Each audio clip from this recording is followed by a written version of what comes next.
다니엘서 8장 1절에 보시면 이 환상을 받았을 때가 벨사살 왕 제3년이라고 되어 있습니다. 기원전 551년, 기원전 550년쯤에 해당됩니다. 그리고 8장 14절에 2300주야까지다 이라고 하는데 이때가 기원전 164년 정도 됩니다. 간단하게 말씀드리면 387년, 한 350년, 380년 전에 하나님께서 다니엘에게 계시 가운데 이렇게 환상을 말씀하신 내용입니다. 이미 안티오쿠스 에피파네스에 관한 내용인데요. 안티오쿠스 에피파네스가 등장하기 380년 전에 다니엘에게 이런 환상을 보여주신 것입니다. 환상을 보았는데 두 뿔을 가진 순양이 있습니다.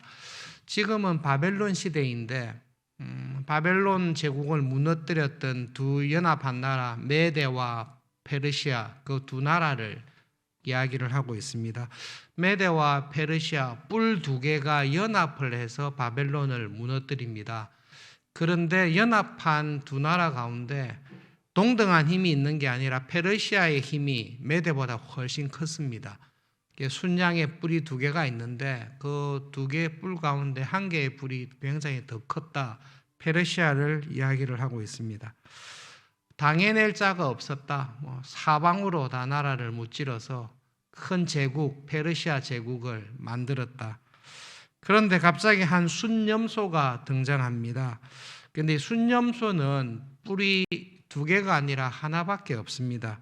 근데 현저하게 큰 뿔이 하나가 등장해서 이 두 뿔을 가진 순양에게 달려드는데 순양이 하나의 뿔을 가진 순염소를 감당해내지를 못합니다.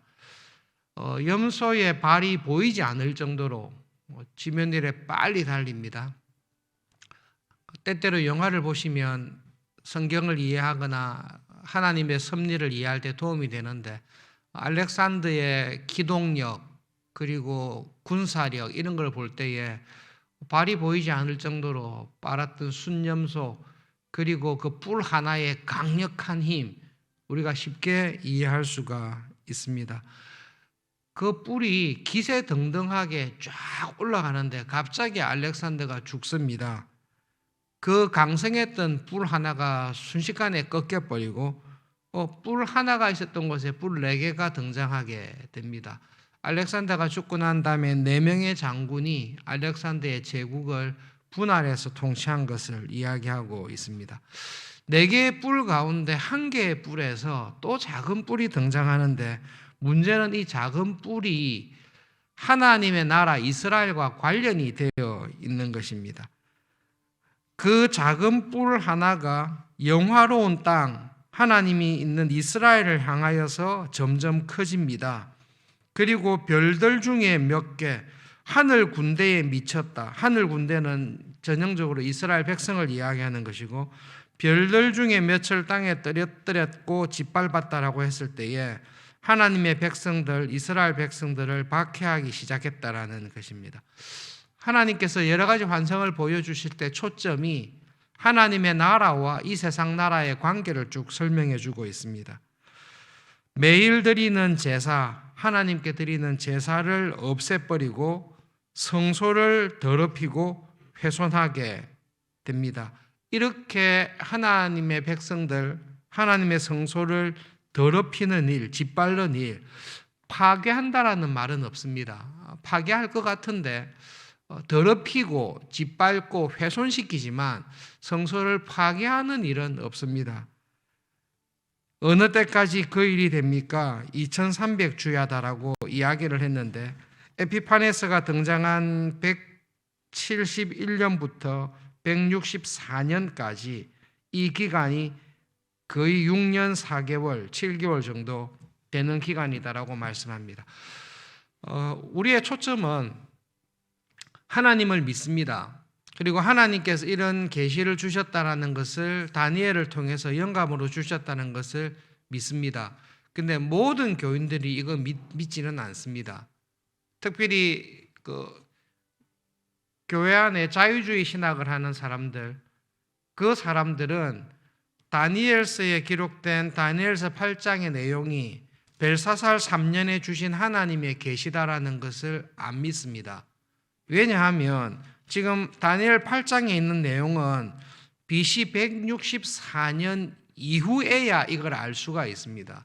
그런데 이미 551년에 다니엘이 이런 계시를 받아서 썼는데 이 계시를 받은 내용이 너무나 분명합니다. 바벨론이 망하고 메데 파사가 등장하고 알렉산더가 등장하고 알렉산더가 갑자기 죽고 4명의 장군들이 일어나고 4명의 장군들이 일어나는 가운데 한 작은 뿔, 그 작은 뿔이 했던 모든 일이 안티오쿠스 4세 에피파네스의 일인데 그 기간이 한 7년 정도 된다라는 것은 자유주의 신학자들이나 자유주의 신앙인들은 이 일이 일어나고 난 다음에 다니엘이 썼을 것이다. AD 한 BC 100년경에.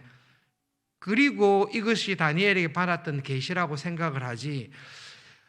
에피파네스가 등장하기 한 500년 전에 400~500년 전에 하나님께서 이런 계시를 줬다라는 것을 안 믿습니다. 교회 안에도 이런 교인들이 있습니다. 분명히 이렇게 설교를 듣고 성경이 이렇게 계시를 받았다라고 하는데 말로는 귀로는 접수하는데 정말로 하나님께서 400~500년 전에 이런 일이 일어날 것을 다니엘에게 계시를 통해서 알렉산더가 등장하기도 전이고 알렉산더가 그렇게 일찍 죽는다는 것도 전혀 몰랐던 시대인데 하나님께서 이거를 계시했다라는 것을 믿기가 불가능한 것입니다. 그래서 자유주의 신학자들은 이 구절을 해석하면서 다 부정합니다. 이것은 다니엘이 쓴 것이 아니다.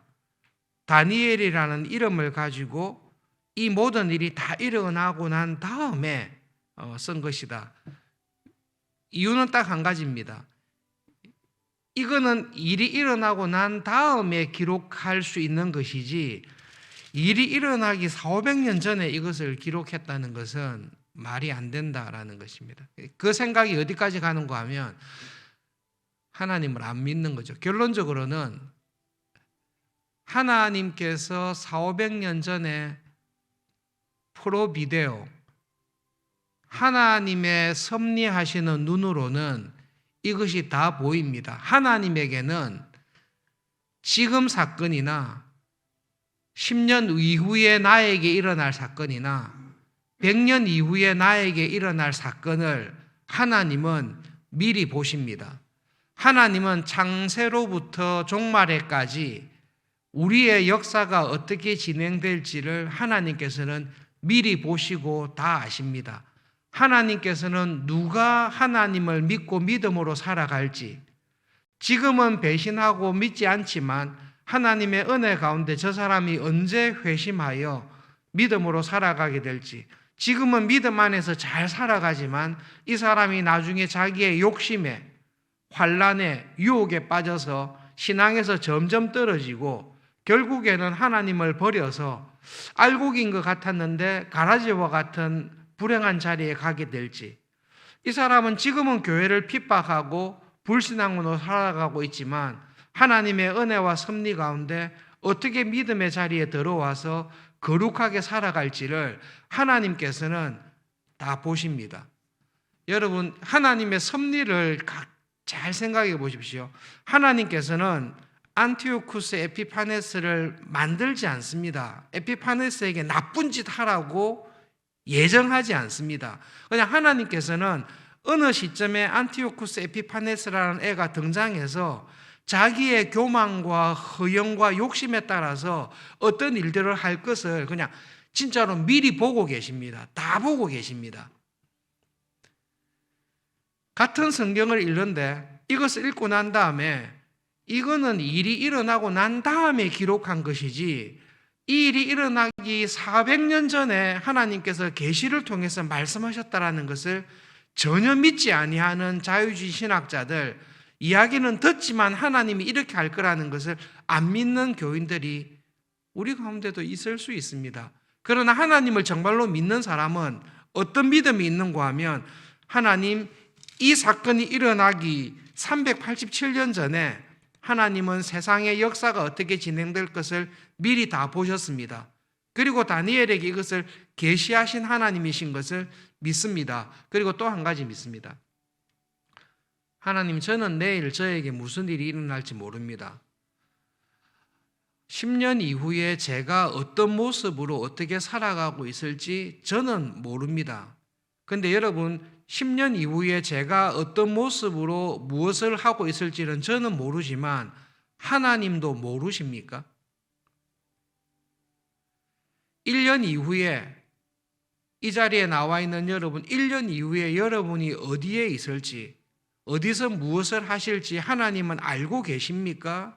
모르고 계십니까? 400년 전에 무슨 일이 일어날지도 하나님은 아십니다.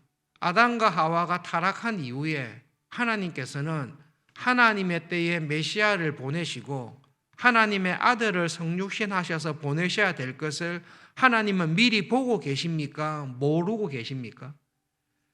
하나님께서는 나의 시작부터 나의 끝까지 다 보고 계십니다. 다 보고 계시면서 하나님은 섭리하십니다. 주일날 1부 예배 때 말씀을 드리고 2부 때는 빠뜨렸는데요. 하나님의 섭리에 대해서 공부를 하다가 개혁신학, 조직신학 책들을 쭉 읽어봤습니다. 하나님께서는 어떻게 섭리하시는가? 하나님께서는 섭리하실 때 세 가지 다른 차원에서 섭리하십니다. 모든 피조물에 대해서 섭리하시는 방식이 있습니다. 사람이든 식물이든 동물이든 자연계든 하나님께서 간섭하시고 붙들고 계시기 때문에 태양이 뜹니다. 여러분, 이 우주는 정교한 시계처럼 하나님이 무관심하게 놔둬도 잘 돌아가는 그런 우주가 아닙니다. 하나님께서 적극적으로 개입하셔서 하나님이 만드신 자연의 법칙과 원리에 따라서 움직이도록 하나님께서 붙들고 계셔야 오늘도 태양이 뜹니다. 하나님께서 섭리하시는 손을 놓아버리면 이게 순식간에 뒤틀어집니다. 해가 뜨고 해가 지고 계절이 변화되고 그 큰 바다의 물결이 하나님의 정해놓은 딱 해안의 경계선, 그곳을 넘지 않도록 지구와 태양과 이 모든 인력을 하나님께서 딱 주장하시고 간섭하시기 때문에 움직입니다. 그 가운데서 모든 자연계가 진행이 됩니다. 거의 결정되어 있는 것처럼 진행되지만 아니요, 하나님께서 모든 피조물에 대해서 그렇게 섭리하십니다. 근데 하나님께서 두 번째 섭리하실 때는 사람에 대해서 섭리하시는데, 알렉산더가 언제 태어나서 얘가 어떤 일을 하게 될지는 하나님께서는 딱 보고 계십니다. 하나님께서 알렉산더가 언제 태어나서 얘가 어떻게 자라고 어떤 욕심을 가지고 어떤 야심을 가지고 어떻게 전쟁하게 될지 하나님께서는 그것을 아십니다. 자연계가 움직이는 것과 비교할 수 없을 정도로 사람의 일들에 관해서 하나님의 섭리하시는 것은 차원이 훨씬 깊습니다. 하나님께서 자유의지를 조작하지는 않습니다. 그런데 알렉산더를 가만히 놔두면 얘가 어떻게 움직일지를 하나님께서는 아십니다. 안티오쿠스 에피파네스가 어떤 욕심을 가지고 어떤 마음을 가지고 특별히 이 안티오쿠스 에피파네스가 어떤 열등감과 야심을 가지고 움직일지, 그리고 로마 제국이 안티오쿠스를 어떻게 괴롭힐지, 얘가 화가 나서 성전을 어떻게 더럽힐지를 하나님께서는 미리 알고 계십니다. 얘가 어떻게 움직일지를 알고 계십니다. 그 다음에 신기한 것은 하나님의 섭리 가운데 한 가지가 하나님을 믿는 신자에 대해서 섭리하시는 독특한 방식이 있습니다. 알렉산더든 안티오쿠스든 메대와 페르시아의 여러 왕들이든 믿지 아니하는 사람들이 하는 행위를 보시는 것하고 다니엘처럼 믿음으로 살아가는 신자가 자기가 당한 상황 가운데 하나님, 저의 삶에 도와주십시오. 저는 하나님은 섭리하시는 하나님이신 줄을 압니다. 그러니 하나님, 저를 도와주십시오라고 적극적으로 간절히 기도할 때에 하나님께서는 이 표현을 잘 이해하셔야 됩니다. 하나님께서는 하나님께서 섭리하시는 방식을 신비한 은혜 가운데 바꾸시면서까지 섭리하십니다.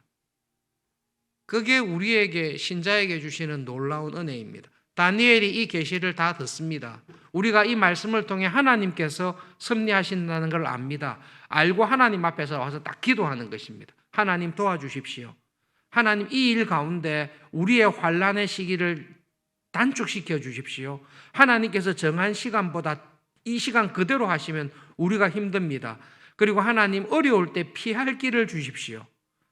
하나님께서 피할 길을 주셔서 견디게 하시거나 이기게 하시거나 하나님 마음만 먹으시면 이걸 좀 바꾸어 주십시오라고 기도할 때에 하나님께서는 신비한 방식으로 환경을 변화시켜 주십니다. 2차 대전 때 하나님의 섭리를 이야기하면서 많은 사람들이 이야기하는 게 던케르크에 있는 영국군의 철수작전을 이야기합니다. 던케르크에 몰려있는 영국군들이 다 죽을 수밖에 없습니다. 그런데 그 철수하는 기간 동안 이때까지 관측되지 아니했던 날씨가 그 지역에서 벌어집니다. 독일의 비행기들이 폭격하지 못하는, 그러나 철수하기에 가장 안전한 날씨가 계속 지속되는데 그런 날씨가 지속된 적은 한 번도 없습니다. 그래서 많은 사람들이 의아해합니다. 그리고 믿는 사람들은 하나님께서 섭리하시면 그렇게도 하신다. 우리의 기도를 들으신다라는 것을 우리는 믿습니다. 여러분, 자유주의 신학자들은 섭리하시는 하나님을 믿지 않습니다.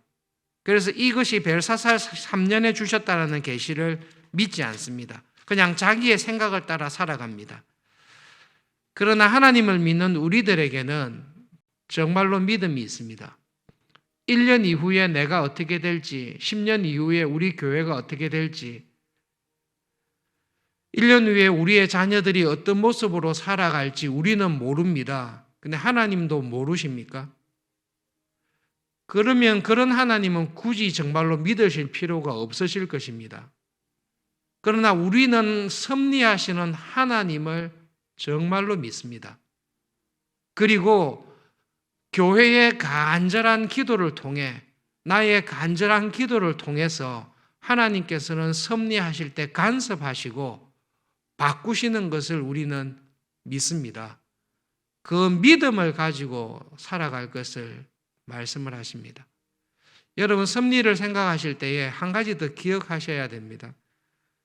380년 전에 하나님께서 이야기한 이 모든 것들 바뀝니까? 바뀌지 않습니까? 바뀌지 않습니다.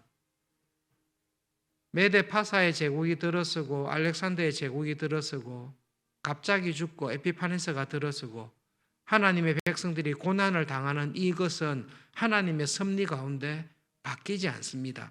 우리가 아무리 기도해도 하나님께서 하시겠다라고 작정하신 것들은 하나님께서 반드시 이루십니다. 그런데 하나님께서 작정하신 것을 반드시 이루실 때에 내가 기도하여 간구할 때에 나의 기도와 간구가 아무 소용이 없도록 그렇게 하시지는 않습니다. 그것이 하나님의 참 신기한 방식입니다. 그러므로 하나님의 섭리와 인도하심을 정말로 믿으십니까? 내 삶에 하나님이 간섭하셔서 제가 서울중앙교회에서 몇 년을 목회할지, 내가 목회하는 가운데 하나님께서 서울중앙교회에 어떤 은혜를 주실지, 그리고 나의 1년 이후에 나의 마지막 삶이 어떠하실지 하나님은 알고 계십니다. 이미 다 보고 계십니다. 그 다 보고 계신 하나님께 제가 간절히 기도하면서 나가는 것입니다. 하나님, 저를 이렇게 써주십시오. 하나님, 우리 서울중앙교회가 이런 교회가 되게 해주십시오. 하나님, 우리의 자녀들이 이런 자녀로 살아가도록 은혜를 주십시오라고 간절히 기도할 때에 하나님은 보고 계시는 그 섭리를 덩케르크에 있었던 그 일처럼 하나님께서는 에피파네스에 있었던 일들 가운데 간섭하셨던 것처럼 신기하게 간섭하셔서 하나님의 섭리에 내가 동참하도록 하나님의 나라를 이루어가는, 주님의 나라를 이루어가는 일에 나를 동참하도록 쓰신다는 것을 우리는 정말로 믿습니다. 개인적인 건강의 문제든지 오늘 수능을 치는 우리 자녀들에 대한 미래의 문제라든지 이 땅에서 살아가시는 여러분의 남은 삶 동안에 여러분 기도하실 때마다 이 하나님을 꼭 기억하십시오. 하나님은 내가 어떻게 살지 아십니다. 다 아십니다. 그리고 나의 기도를 기다리시는 것입니다. 기도하십시오. 내가 볼 때는 하나님, 내 인생은 이렇게밖에 안 될 것 같습니다. 내 실력이나 내 수준이나 내 환경이 이렇게밖에 안 될 것 같습니다. 그러기 때문에 하나님도 어쩔 수 없을 것이라고 생각합니다. 그게 불신입니다. 하나님, 저를 그만 이대로 놔두시면 제 인생은 이렇게밖에 안 됩니다. 내가 아무리 애를 써도 내가 이것을 벗어날 수가 없습니다. 그러나 하나님은 은혜 베푸시는 하나님이시고 불가능한 것을 은혜로 가능하게 하시는 능력과 은혜의 하나님이신 것을 믿습니다. 그 하나님의 선하신 은혜대로 갚아주시는 하나님을 믿습니다. 그리고 그런 하나님인 것을 경험하기 위해서 너희는 하나님이 얼마나 선하신지, 그 하나님이 좋으신 하나님이신지를 맛보고 경험해라고 말씀하셨지 않습니까? 저는 그 하나님을 정말로 맛보고 경험하기를 원해서 하나님 앞에 나와서 기도합니다. 하나님, 저에게 역사하여 주시고 하나님이신 것을 경험하는 교회로 살아가도록 도와주십시오라고 간절히 기도할 때에 기도하는 그 교회와 교인을 통해서 하나님의 나라를 보여주십니다. 하나님은 그렇게 하시기로 섭리하시고 작정하시는 것입니다. 하나님께서 우리를 하나님의 자녀로 교회로 부르신 것은 하나님 나라의 일을 이루어 가는데 우리를 동력자로 부르시는데, 나의 능력과 재능과 실력도 중요하지만 그보다 훨씬 중요한 것은 나 같은 부족한 사람을 통해서도 하나님은 놀라운 일을 섭리하실 하나님이신 것을 믿습니다. 그 섭리 가운데 뜻밖에도 나를 두셨습니다. 그것을 믿는 것이 믿음입니다. 그 믿음을 가지고 여러분 하나님께 기도하시면서 살아가실 수 있기를 바랍니다. 수능시험을 자녀들이 잘 치기를 바랍니다. 최선을 다해서 잘 치도록 하나님 도와주십시오. 우리 자녀들뿐만 아니라 이번에 오늘 시험을 치는 대한민국의 모든 수능생들에게 은혜로우신 하나님 은혜 베풀어 주십시오.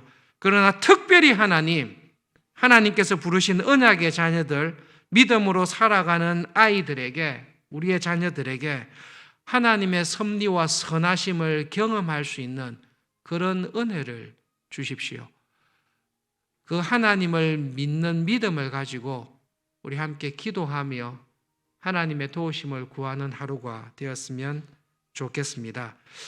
여러분, 우리 함께 기도하시기 전에 영상에 보시면 오늘 시험을 칠 고등부 학생들, 대학생들, 대학부에 있는 학생들은 더 많이 수고한 자녀들이죠.